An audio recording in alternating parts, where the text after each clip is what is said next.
So today we are going to see under chapter interference and diffraction. We are going to consider Fraunhofer's diffraction and Fresnel's diffraction, and as well as diffraction through single slit that we are going to see today. So friends, we are talking about Fresnel's diffraction. See, we know that when there it is an obstacle and light rays pass through obstacle, then bending takes place. That is a basic concept of diffraction, and how the diffraction is taking place, and there are types we are going to consider. So first type, broadly diffraction is divided into two classes.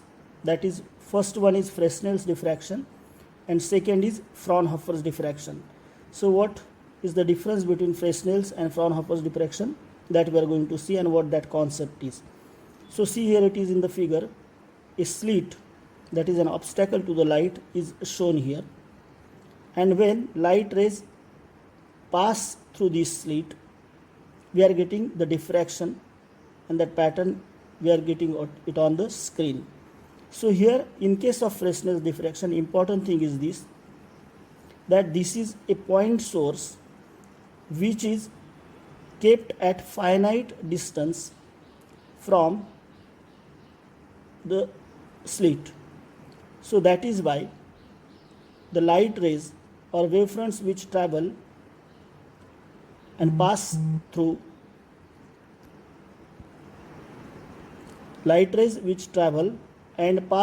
the slit, they are not planar. So there are phase differences in that wavefronts, and that is why after diffraction we get a specific pattern. So as they are not planar, it is because of the source is at finite distance from the slit.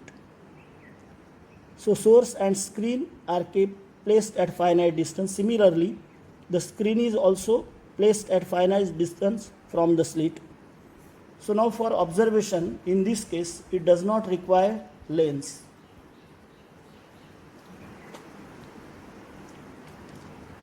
So in Fresnel's diffraction, incident wave is not planar, so phase of secondary wavelets is not same. That is important thing.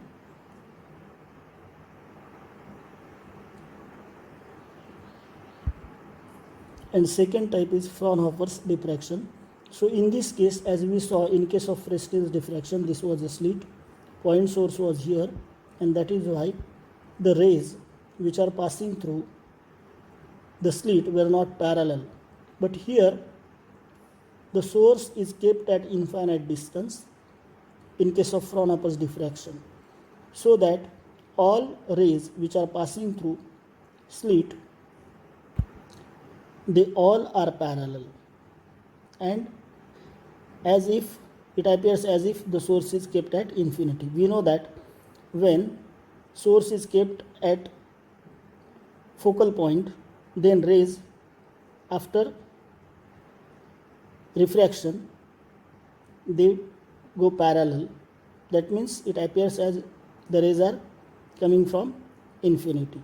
So this way the use of lens is there in Fraunhofer's diffraction, where in case of Fresnel's diffraction no lens is there.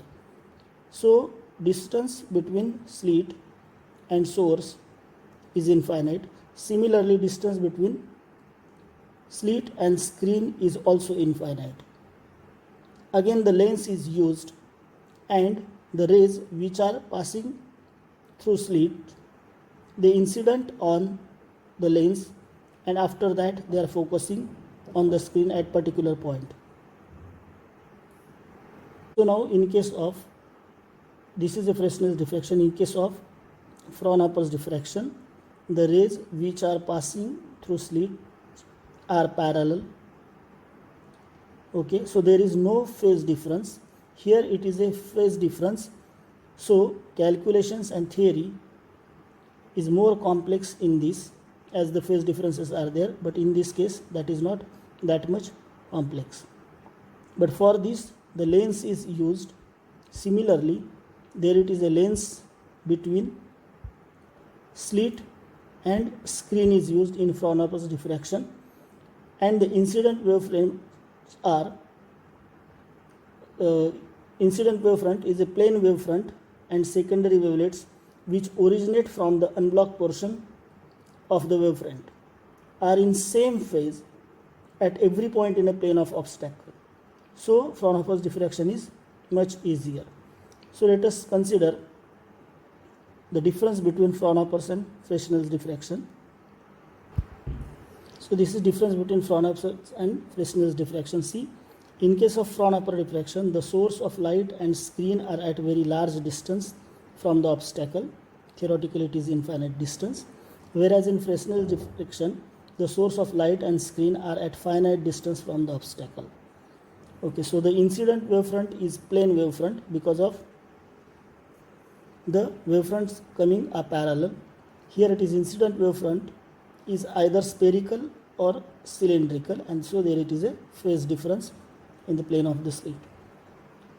Third, the initial phase of secondary wavelets is same at all points in the plane of diffracting device. But here in case of Fresnel's, as the source is very close to the slit, there it is a phase difference, and the initial phase of the secondary wavelets is different at different points in the plane of diffraction device. So using converging lens, the diffraction pattern can be observed by eye only. So here we are using converging lens. So in case of Fresnel's, diffraction pattern can be observed with the eye only. And the diffracted wavefront is plane wavefront, whereas in case of Fresnel's, the diffracted wavefront is either spherical or cylindrical. So these are the differences between Fresnel and Fraunhofer diffraction. Now here, Fraunhofer's diffraction at single slit. So note that as it is a Fraunhofer's diffraction, that means the rays are coming parallel. So phase is same in the plane of slit. That is first important thing. So let us consider there it is a slit.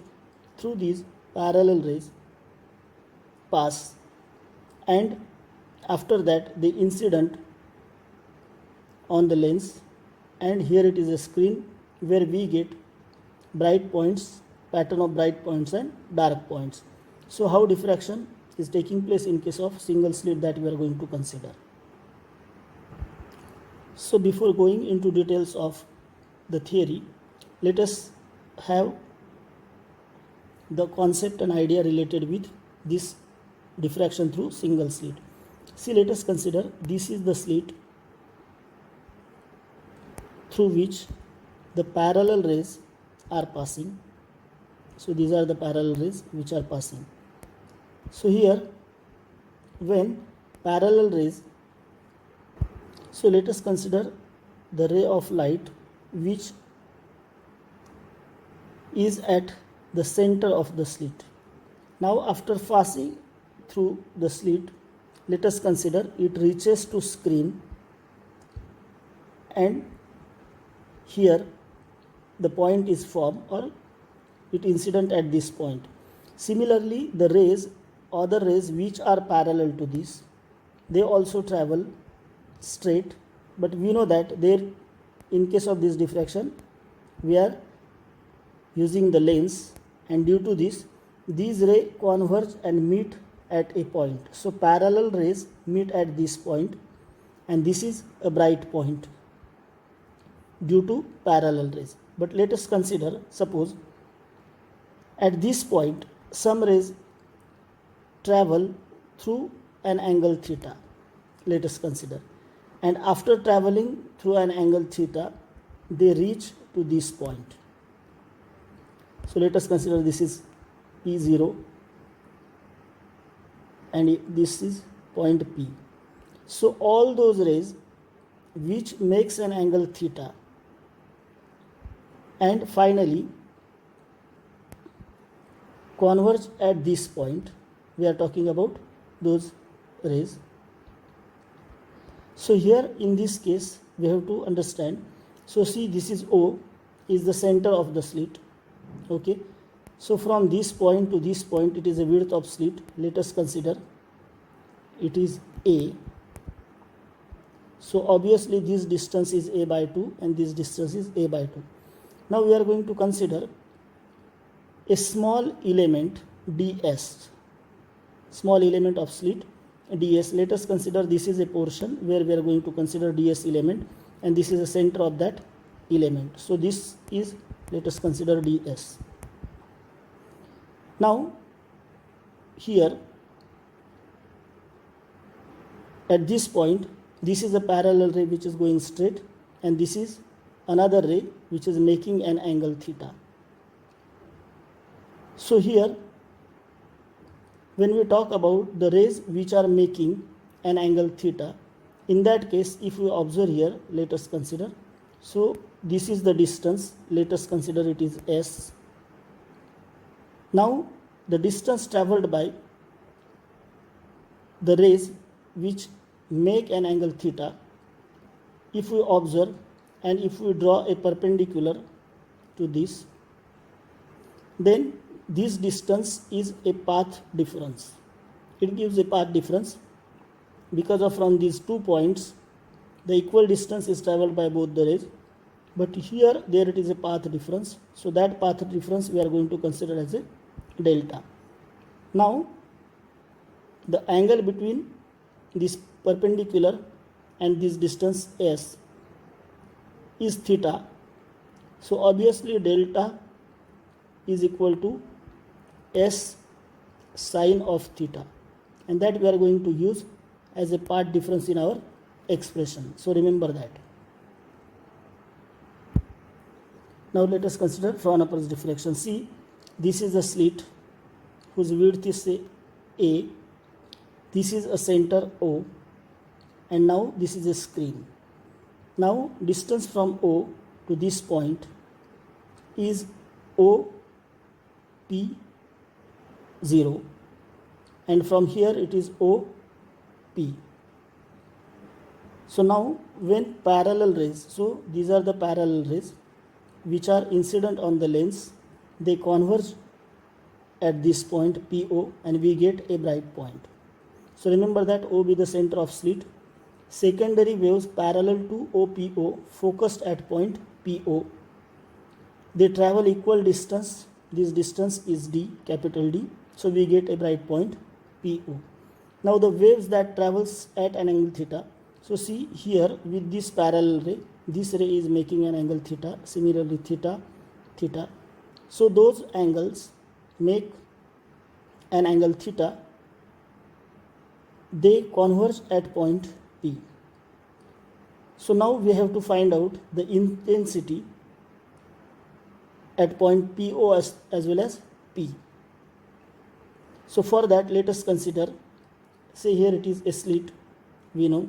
Now let us consider a small element of slit, that is a ds at this point. So obviously the distance of this ds from O is O to ds, that is we are considering s. Now the rays which are making an angle theta, so we draw perpendicular from here to this ray, so that is delta. It is a path difference that we, and here it is.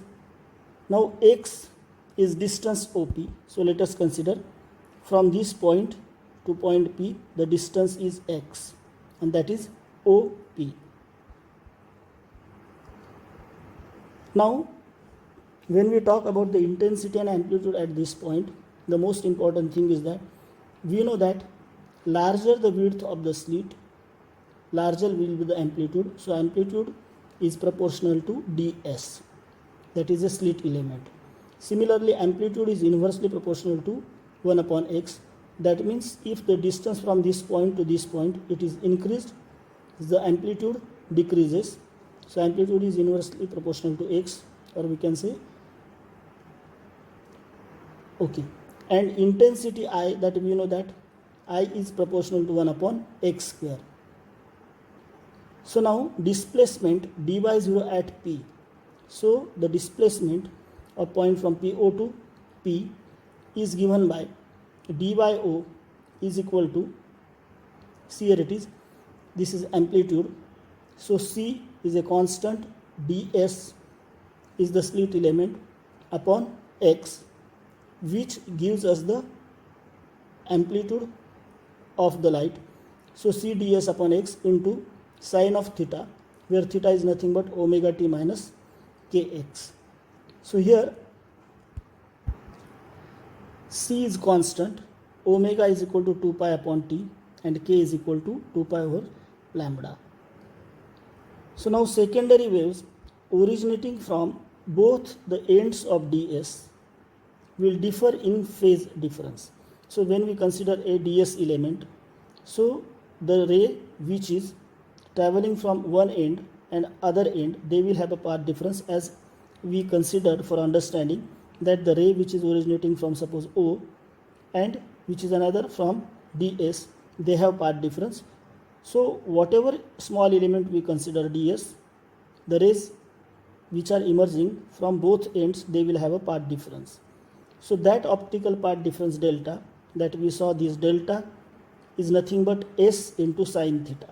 Remember that this angle is theta, this distance is s, and according to trigonometry laws, delta is equal to s sine theta. So now as the path is different, so there will be a phase difference. So path covered is different means there is a phase difference. So that phase difference delta is given by 2 pi upon lambda into optical path difference delta, which is equal to s sine theta. So then delta is equal to 2 pi upon lambda into s sine theta, and we know that 2 pi upon lambda is nothing but k. So we can say that path difference delta is ks times sine theta. So this is expression 4.43. So now we have considered, remember that ds is a small element below O. So here the displacement at point P due to the secondary waves which are actually originating from this element ds of the wavefront in a plane of slit at distance s below O will be, that displacement is dy, we are considering it is below O, so we are considering it is minus s.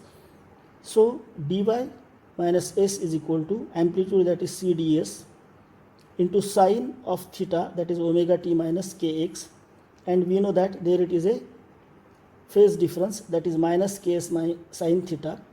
So we get dy minus s is equal to c ds x sine of omega t minus kx minus ks sine theta. This is expression 4.44.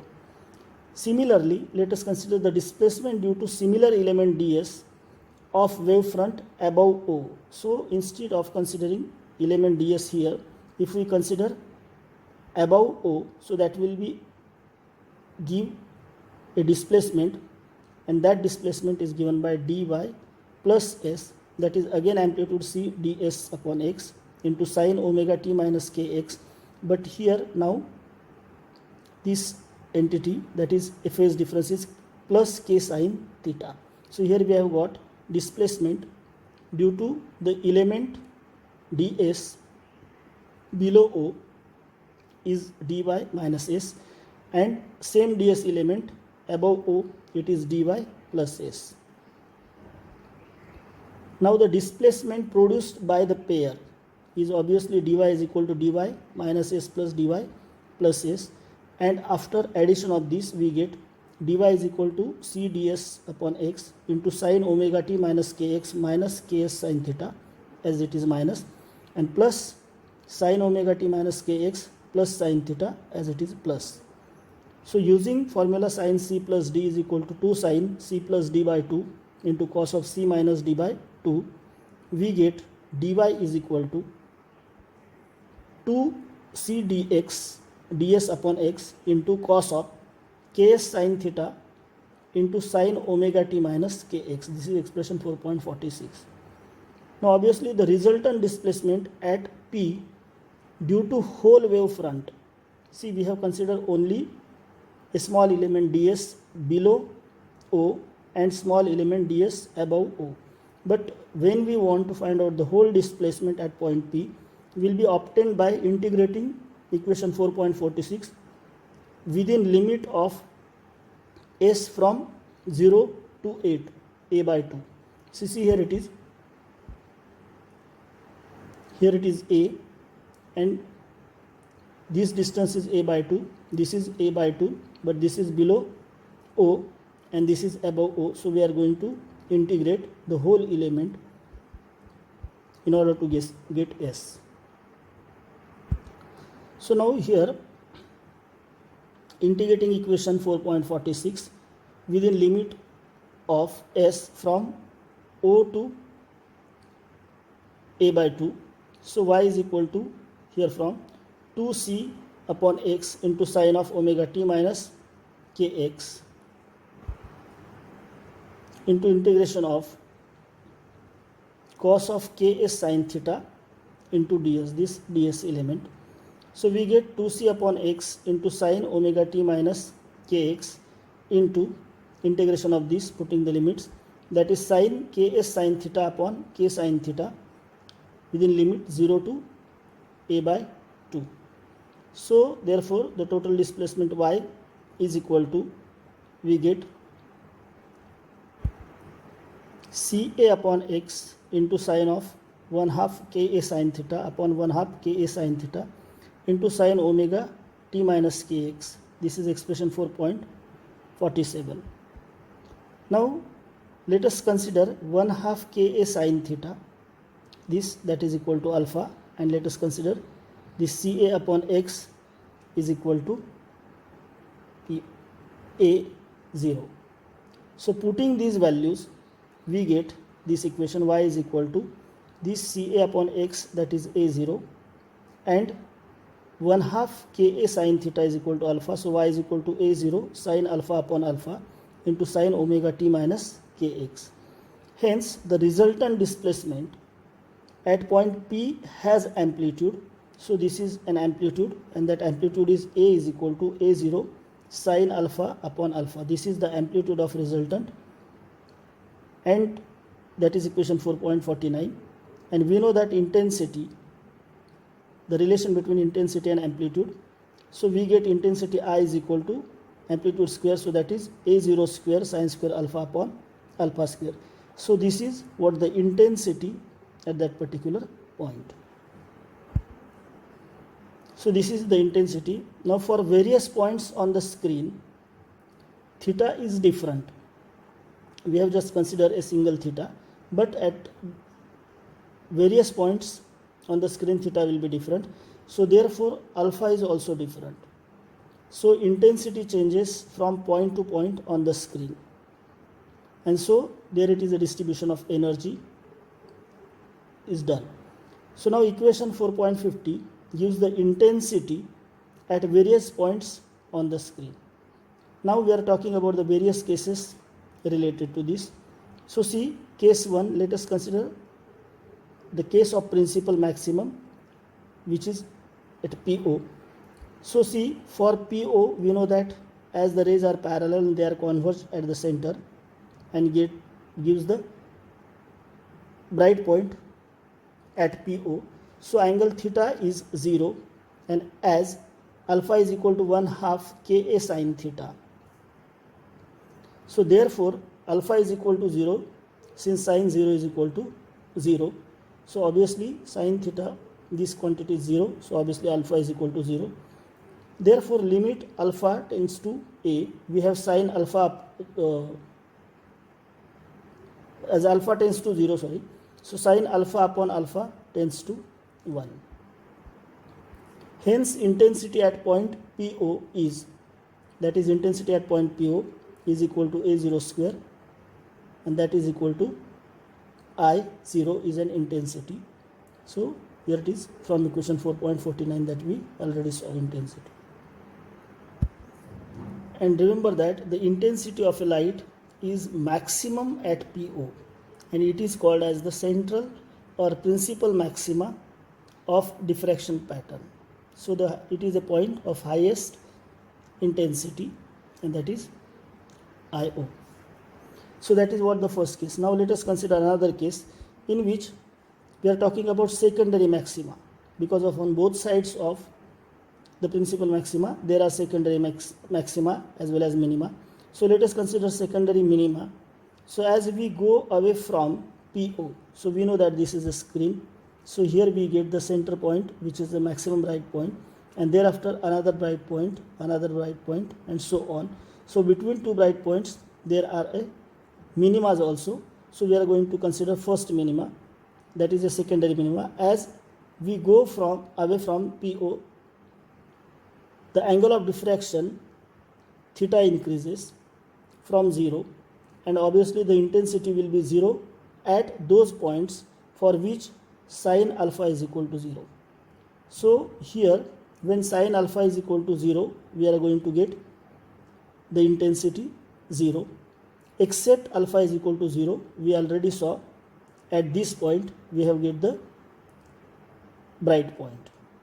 So now here it is, this is possible only when if the value of alpha is equal to plus minus m pi. So where m is equal to 1, 2, 3, 4. So obviously secondary minima will occur at alpha is equal to plus minus pi, plus minus 2 pi, plus minus 3 pi. So at these points we get the secondary minima, that is the dark points. Also alpha is equal to 1 half Ka sin theta, and as K is equal to 2 pi upon lambda, so alpha is equal to 1 half into 2 pi A sin theta upon lambda. So that is equal to pi A sin theta upon lambda.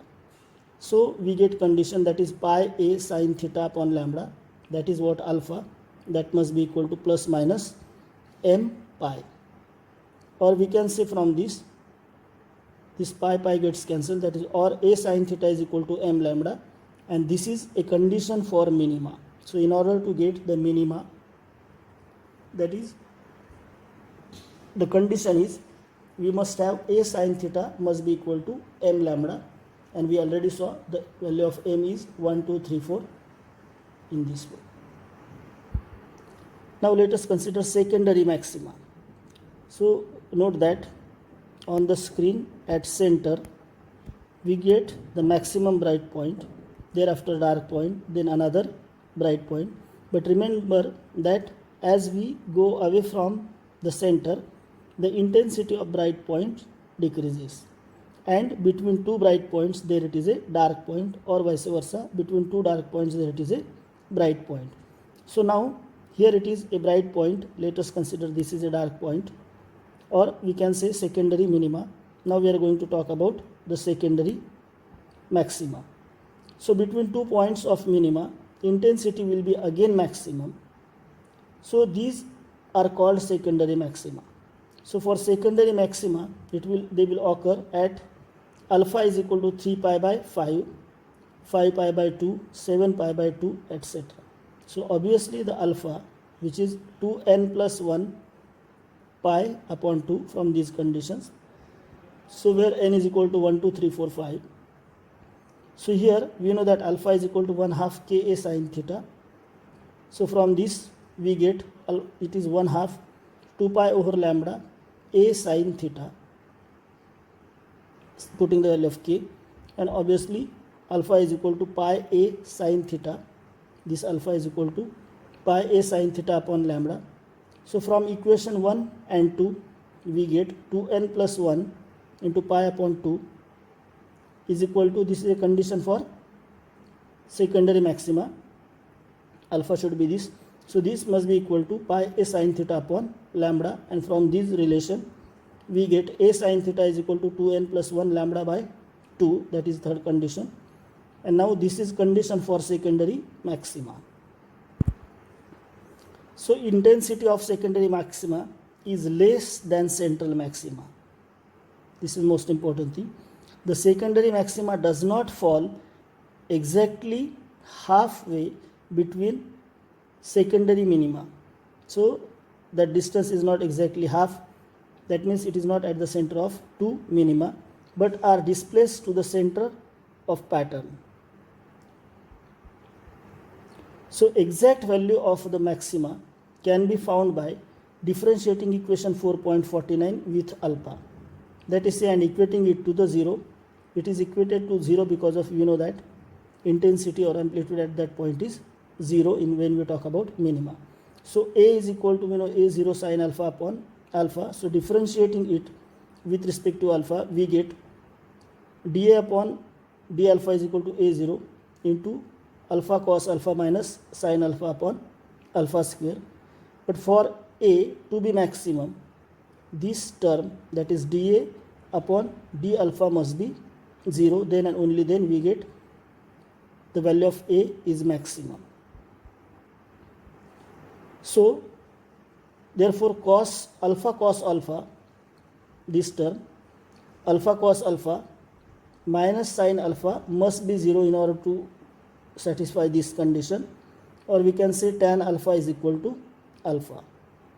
So here the graph shows, see, this is a central maxima or principal maxima which has highest intensity. Now when we talk about this is secondary maxima which has intensity less than this. This is again another center maxima, secondary maxima, again another secondary maxima, but we see that the intensity goes on decreasing, similarly to the right hand side. So that is what the case. So between this maxima and this maxima, these are the minimas. Okay, and according to condition, here you see that at center there it is a maxima, but here you observe that this distance is pi, 2 pi, 3 pi at these points. Similarly minus pi, minus 2 pi, minus 3 pi. So we get the points shown on the graph. So see, the value of alpha satisfying this relation are easily found graphically as the intersection of the curve, that is y is equal to tan alpha, and straight line y is equal to alpha. So here it is a straight line which is y is equal to alpha. Similarly we talk about tan alpha. So here y is equal to tan alpha. So the graphs are shown here, and observe that at which point, so these graphs are intersecting this straight line. Now see, from figure, here we get the straight line curve, straight line graph of y is equal to alpha, and now here it is, see, here it is pi, 2 pi, 3 pi, and here if we observe that here these are the graphs of y is equal to tan alpha, and now all these graphs are intersecting this line, that is y is equal to alpha. Now the point where they intersect, so observe that for which angle, so see, this point of intersection is below this maxima, again this point of intersection is below this maxima, again this point of intersection below this from here. So the point of intersection lie below the corresponding secondary maxima. These are secondary maxima, and the intensity of secondary maxima can be calculated by finding the values of sine square alpha upon alpha square at halfway positions, where alpha is equal to 3 pi by 2, 5 pi by 2, 7 pi by 2. See, here it is a pi, here it is 2 pi. So at this point it is 3 pi by 2, and at this point below, here we get the intersection of y is equal to tan alpha and y is equal to alpha. So these points are lie below these, and that is why here we have alpha is equal to 3 pi by 2, 5 pi by 2 and 7 pi by 2. So obviously when we talk about the intensity of secondary maxima below these points, so this gives 4 upon 9 pi square, again 4 upon 25 pi square, just putting the values for intensity, and we get intensity 0.0472, then 0.0162. So see, we know that intensity at central maxima it is maximum, but then intensity at secondary maxima they appear like this, and of the intensities of principal maxima. So as compared to principal maxima, you can understand the intensity of secondary maxima is very very small. So the first secondary maxima is only 4.72% of the principal maxima. Thus all secondary maximas are very very weak in intensities compared to central maxima. Now let us consider the width of secondary maxima. So this is the secondary maxima, this is secondary minima. So we are talking about width of secondary maxima.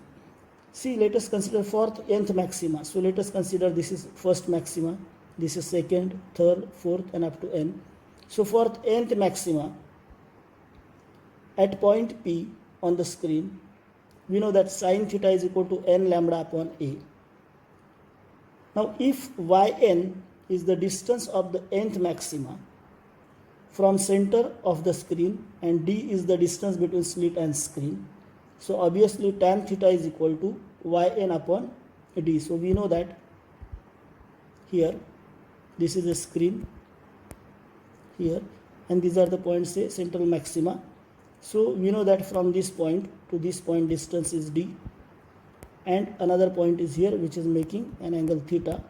So obviously tan theta is equal to this distance yn upon d of the nth maxima, nth minima.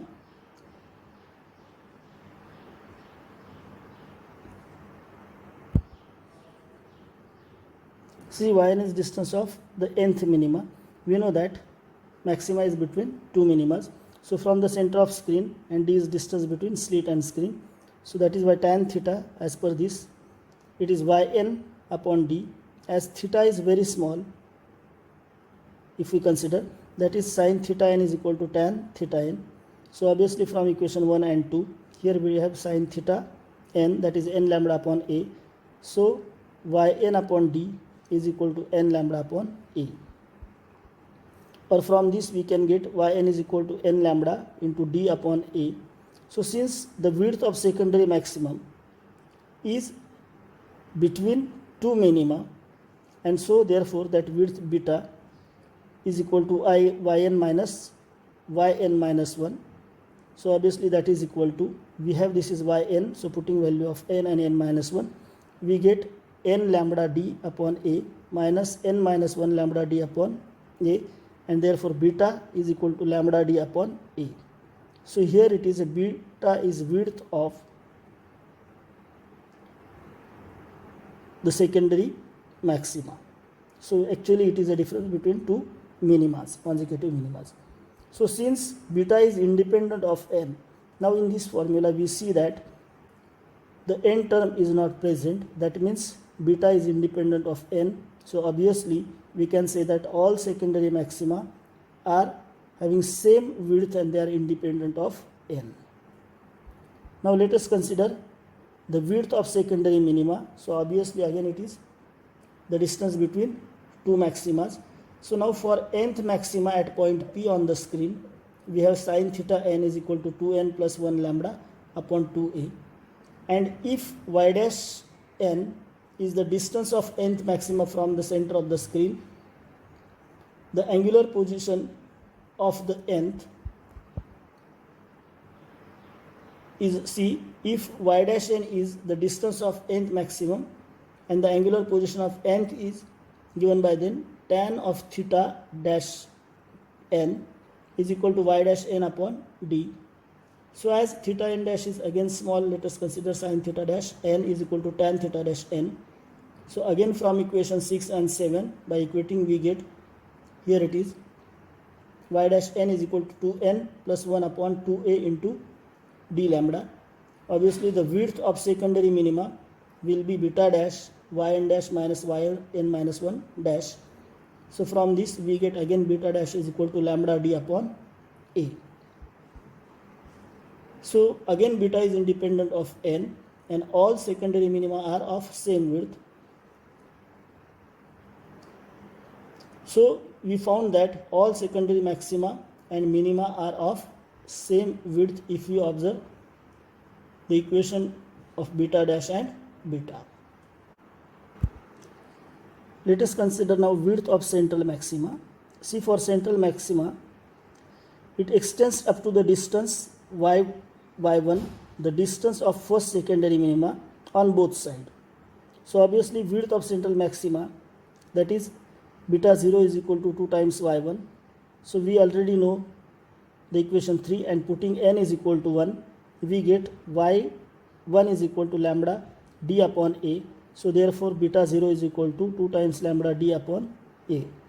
So we have already seen equation 5, 10, and from 11 we get beta 0 is equal to 2 times beta. So that is what the relation. So thus central maxima is twice as wide as any other secondary maxima and minima. Okay, so in this article we saw the diffraction due to single slit, and thereafter the intensities as well as the width of the maxima and minimas. Okay, so thank you very much. Bye.